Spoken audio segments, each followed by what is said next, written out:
World top rankings ఉన్న యూనివర్సిటీస్లో ఎలాంటి IELTS రాయకుండా ఫ్రీ ఎడ్యుకేషన్ అండ్ స్కాలర్షిప్ అందుకోవాలంటే కాంటాక్ట్ విదేశ్ కన్సల్ట్స్. అయితే గురువుగారు చంద్రగ్రహణం సూర్యగ్రహణం అంటుంటారు కదా.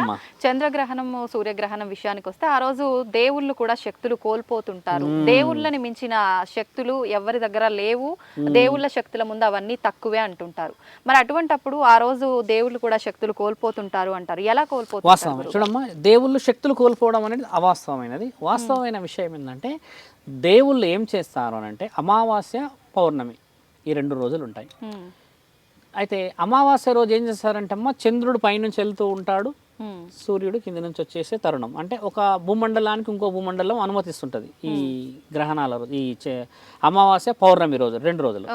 చంద్రగ్రహణం రోజు ఏమవుతుందంటే అమ్మ, ఇవి ప్రయాణం చేయవు, వచ్చేసి ఇక్కడే ఇట్లా ఉండిపోతాయి. అంటే ఒక స్థాయి మీద అక్కడే ఆగిపోవడం వల్ల సృష్టి వైపరీత్యం జరిగే అవకాశం ఎక్కువ ఉంటుంది అని. సూర్యుడు చంద్రుడు సృష్టిలో చాలా ముఖ్యమైన అస్త్రాలు మనకి. వాళ్ళ లేకపోతే ఈ వెలుగు కానీ ఇంకేదైనా నడవవు. వాళ్ళిద్దరూ ఆ సమయానికి ఆపినప్పుడు ఏమవుతుందంటే, బాగా గమనించాల్సిన ప్రశ్న ఏంటంటే, ఈ సూర్యుడు చంద్రుడు నడుస్తుంటేనే ఇన్ని చెడు కార్యక్రమాలు అధర్మంగా జరుగుతున్నాయి కదా. అలాంటిది వాళ్ళిద్దరు ఆగిపోతే ఎన్ని జరగవచ్చు అధర్మ కార్యక్రమాలు? బాగా గుర్తుపెట్టుకోండి. అంటే వాళ్ళిద్దరు సృష్టికి చాలా చాలా శక్తివంతులు కాబట్టి ఆ సూర్యుడు చంద్రుడు ఆగిపోయినప్పుడు దుష్టుడికి శక్తి ఎక్కువ వస్తుంది. అంటే చెడు ప్రయత్నం చేసేవాడికి శక్తి ఎక్కువ వస్తుంది. ఎందుకంటే పంచభూతాలు అక్కడ పని చేయట్లేదు, ఆగాయి. బాగా గుర్తుపెట్టుకోండి. అమావాస్య పౌర్ణమి ఏంటంటే పంచభూతాలు కూడా పనిచేస్తుంటాయి, కానీ ఒక్క టైం వస్తుంది ఇట్లా వచ్చి ఇలా జరిగిపోతారు వాళ్ళు. ఈ రోజు ఏమవుతుంది, గ్రహణాల రోజు అది అలా ఆగిపోయి ఉంటుంది అక్కడ. కాబట్టి చెడుని బాగా ప్రయోగించే వాళ్ళు పంచభూతాలు పని చేయవు కాబట్టి వీళ్ళు చెడు ప్రయోగాలలో చాలా మంది సక్సెస్ చేసినాము, చాలా సంపాదించమంటారు కదా. కానీ ఇంకొక విషయం ఏంటంటే అమ్మ, వీళ్ళందరూ ఈ దేవతామూర్తులకు శక్తులు ఎందుకు పడతాయి, ఈ దేవతామూర్తులకి ఆ సమయంలో ఎందుకు ఇబ్బందులు పడతాయి, వాళ్ళకు తలుపులు వేసేయడం గిడలేయడం ఎందుకు చేస్తారు అని అంటే, అలా వచ్చినప్పుడు చెడు ప్రభావం అయ్యి భూమండలం మీద పడుతుంది. గర్భవతికి కొంచెం పెడుతుంటాం, కడుపు పైన పెడతారు. వంటలు అన్నిటి మీద మన గరికె తీసుకొచ్చి పెడుతూ ఉంటాం. వంట వండొద్దు, పాలు పొంగి, ఇలా కొన్ని ఎందుకంటారంటే పైనుంచి ఒక రకమైన సూక్ష్మం అంటే చెడు అనేది కిందకు పడుతుంది, డస్ట్. ఆ డస్ట్ వచ్చేసి భూమి మీద, అంటే అది ఎన్నో ఏళ్ళ నుంచి పైన ఉంటుంది కాబట్టి ఈ చర్మీలం మీద పడితే చర్మ వ్యాధులు వచ్చే అవకాశాలు ఉన్నాయి, రుజువులు చేశారు కూడా. అలాంటి కాకూడదని చెప్పి ఆపుతారు. దాని ముఖ్యమైనదే ఇది. ఆ గ్రహణ సమయంలో దుష్ట శక్తులు ఎక్కువ తిరుగుతుంటాయి కాబట్టి గర్భవతులు వాళ్ళకి ఏంటంటమ్మా, గర్భవతులు కొంచెం భిన్నంగా ఉంటారు. ఈ శరీరం ఏంటంటే నువ్వు ఏమైనా చేయగలవు, వాళ్ళు గర్భంగా ఉన్నప్పుడు కొన్ని పనులు అంత ఉత్సాహంగా చేయలేరు కదా. కాబట్టి వారికి రక్షణ కవచం అది. ఇప్పుడు మీరు అన్నట్టుగా దేవతలకు ఎందుకు వేస్తారు అని అంటే అమ్మ, వీళ్ళు బయటకు వచ్చినప్పుడు చెడు ప్రభావం చేస్తున్న ఆ సందర్భాన్ని కొందరు దేవతలు మాత్రమే మీరు అనుకునే చేస్తారు. నారసింహుడు కానీ, మహంకాళి కానీ, శివుడు ముఖ్యమైన వాడు శివుడే. శివుడికి ఏ గ్రహణం ఏది పనిచేయదు, ఎందుకంటే ఆయన మొత్తం గ్రహణాలకే అధిపతి కాబట్టి ఆయనకి కట్లేనికి రాదు. అయితే కట్లు ఎవరికి పడతాయంటే, అంటే కట్లాని కూడా కాదు, తాళాలు. ఈ గుడికి వాళ్ళు రాకూడదు అన్న ఎవరికి అంటారంటే అమ్మ, ఎవరికి జననం మరణం ఉంటుందో వాళ్ళకి ప్రమాదాలు ఉంటాయేమో చెడు ప్రయత్నంలోనే ఆగుతారు. ముల్లోకాధిపతికి జననం మరణం లేదు కదా, కాబట్టి ఆయనని ఆపలేరు ఆ రోజు ఇంకా ఆయన పూనకం మీద ఉంటాడు ఇంకా. కాబట్టి మిగతా వాళ్ళ దేవతలందరికీ జననాలు మరణాలు రాసున్నాయిగా, మన చరిత్రలో అయితే చూసాంగా మనం. కాబట్టి చెడు ప్రభావం జరుగుతున్న సమయంలో చెడుకి వీళ్ళు విరుద్ధంగా పోకూడదని నించొని ఉంటారు. తర్వాత మిగతా కార్యక్రమాలన్నీ వాళ్ళు ఎవరికి ఏ విధంగా రక్షణ ఇవ్వాలో, ఇప్పుడు మీ తాతయ్య ఉన్నాడు, మా తాతయ్య ఉన్నాడు, రేపు చెడు రోజు అంటే ఈ రోజే ఇంటికి అన్ని రక్షణ చేసి వెళ్తాడు కదా. మరి దేవతామూర్తులు కూడా అదే చేసి వెళ్తారు. శివుడికి మాత్రమే మీరు అన్నట్టు గ్రహణ శక్తులు అనేవి ఎప్పటికి పనిచేయవు, ఎప్పటికి రావు. మిగతా దేవతల్లో మహంకాళికి మాత్రం కళ్ళు తెరుచుకొని ఉంటుంది, ఆ రోజు చూస్తుంది. ఎందుకంటే అర్ధనారీశ్వరి యొక్క భాగం కాబట్టి. అమ్మ శక్తి ఏంటంటే ఏమి జరుగుతుందో వాటిని ఆవిడ చూసుకునే ఆ శక్తి కళ్ళు తెరిచే ఉంటాయి. ఎప్పుడైనా చూడండి, మహంకాళి పెద్దగా కళ్ళు తెరిచే ఉంటాయి. ఎప్పుడైనా చెడుని చాలా ఈజీగా చూస్తుంది. ఒక్కసారి పరమాత్ముడు అనుమతి ఇచ్చాడు అని అంటే ఆమె అవతల వ్యక్తిని ధ్వంసం చేయడం అనేది క్షణాల్లో జరిగిపోయే పని.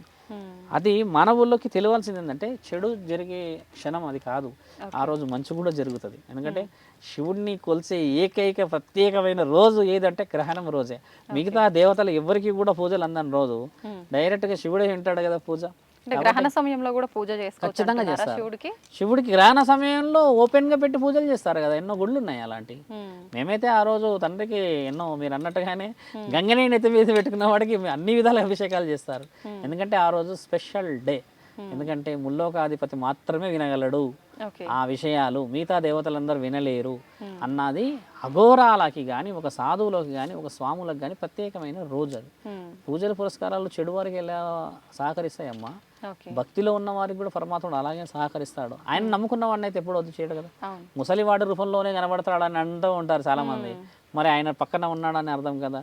ముల్లోకాధిపతి కట్లు, మీరు అన్నట్టు కట్లు అనేది ఏంటంటే బంధన, కట్టు ఓకే. బంధన ఏనికి రాదు అంటున్నాను. అయితే గురుగారు ఈ మాసంలో కూడా మనకు 25వ తారీఖు చంద్రగ్రహణం ఏర్పడుతుంది అంటున్నారు కదా, ఏ సమయం నుంచి ఏ సమయం వరకు చూడండి, ఒక మనకి నేను గ్రహణం అన్నారు కాబట్టి సమయం చెప్పడం ఒక విధంగా అధర్మ వాక్యం. ఎందుకంటే ఓకే. ఆ సమయం చెప్పేసరికి ఆ సమయానికి మన వాళ్ళు అలర్ట్ అయి ఉంటారు, మిగతా సమయంలో కొంచెం ఉంటారు. కాబట్టి గ్రహణ సమయం అనేది ఏ సమయం వచ్చినా కూడా చేయాల్సిన ముఖ్యమైన కార్యక్రమం, ఒక స్త్రీలైనా చిన్న చిన్న ఇంట్లో పిల్లలు ఉన్నా ఎవరున్నా కూడా బయట అడుగు పెట్టి నెగిటివ్ థాట్స్తో కూర్చోకూడదు. అంటే ఒక చెడు చేసే వ్యక్తి ఎలా ఉంటాడంటే అమ్మా, మన ఈ శరీరం ఉంది కదమ్మా, కొంతమందికి ఉట్టిగా ఏదైనా దిష్టి నిమ్మకాయలు కానీ ఇంకేదన్నా మిరపకాయలు అలాంటి ఇలాంటి పెట్టినామన్నా కూడా కడుపున వస్తుంది, తలనొస్తుంది అని అంటారు దాటితే. ఇలాంటి కొంచెం అల్పంగా ఉండే శరీరాలు, అంటే శక్తి కొంచెం వీక్నెస్ ఉన్న శరీరాలు ఎవరైతే ఉంటారమ్మా, అలాంటి వాళ్ళకి ఇబ్బంది అయ్యే అవకాశం ఎక్కువ ఉంటుంది. ఇక్కడ నిజంగా బలంగా ఉండి భక్తిలో ఉన్న వాడికి ఎవరు ఏం చేయనికి రాదు.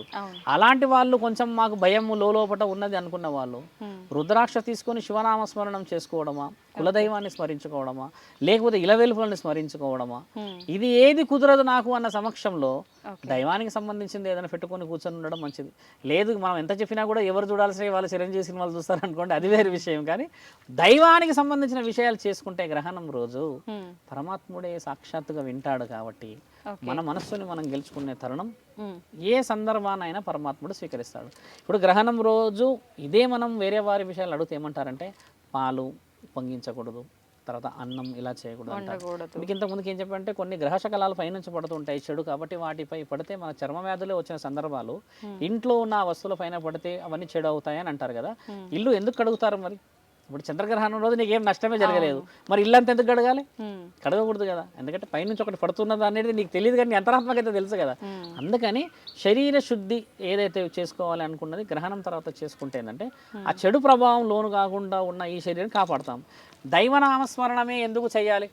ఒక బాగా గుర్తుపెట్టుకోండి, గ్రహణం రోజు గ్రహణం అనగానే భయం వచ్చేసింది అందరికీ.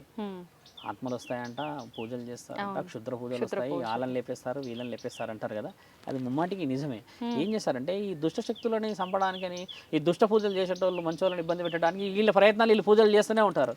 అలాంటి సమయం భయం లాగా ఉండేసి ఉండడం కంటే మనము కూడా మన ఇంటికి కట్టేసుకోవడం అయింది, ఒక పురోహితుడు ద్వారానో ఏదైనా పవిత్రమైన గుడికి పోయి అక్కడ నుంచి ఏదైనా తెచ్చుకొని ఇంటికి రక్షణ చేసుకుంటే పాజిటివ్నెస్ పెట్టుకోవాలంటున్నాను నేను. మీరు అన్నట్టుగా పురోహితులు చెప్పే తంతు ఒక సాధువు చెప్పే తంతుకు చాలా చాలా వ్యతిరేకత ఉంటుందమ్మా. నక్షత్రాలు తిథులు సమయాలు చెప్పేది పురోహితులు, సాధువు చెప్పిన విషయాల వివరణలు ఒక అఘోరా చెప్పే విషయాలన్నీ ఏంటంటే ఆ రోజు చేయాల్సిందల్లా ఒకటి ఏంటంటే పాజిటివ్గా ఉండడమే సేఫ్. ఇప్పుడు 10 మంది గొడవ పెడుతున్న దగ్గర పోవద్దు అంటే పోవద్దు కదా, మరి పోయి నిలబడ్డావంటే ఇక 10 మందిలో ఒకటే నిన్ను గుద్దుతాడు కదా. నేను అనేది అంటే వీళ్ళు ఏంటంటే 10 మందిలో మంచోడి దగ్గర నిలబడాలని నేను చెప్తలేను. వాడు మనోడే మనల్ని కొట్టడానికి కాదు, మనోడు వేరేని కొట్టేటప్పుడు కూడా గుద్దొచ్చు మనల్ని. కాబట్టి ఏంటంటే పౌర్ణమి అమావాస్యలు ఏది నక్షత్ర తిథులలో నీ అంతఃకరణ శుద్ధితో మనసుని గెలిచినప్పుడు ఏ 10 మందిలో కూర్చున్నా కూడా పరమాత్ముడి ఆజ్ఞతోనే జరుగుతాయి అన్ని పనులు. అది ముఖ్యమైన విషయాలు తల్లి. మీ ద్వారా చాలా మంచి విషయాలు తెలుసుకున్నాం. ధన్యవాదాలు. ధర్మో రక్షతి రక్షత. ఉంటామమ్మా.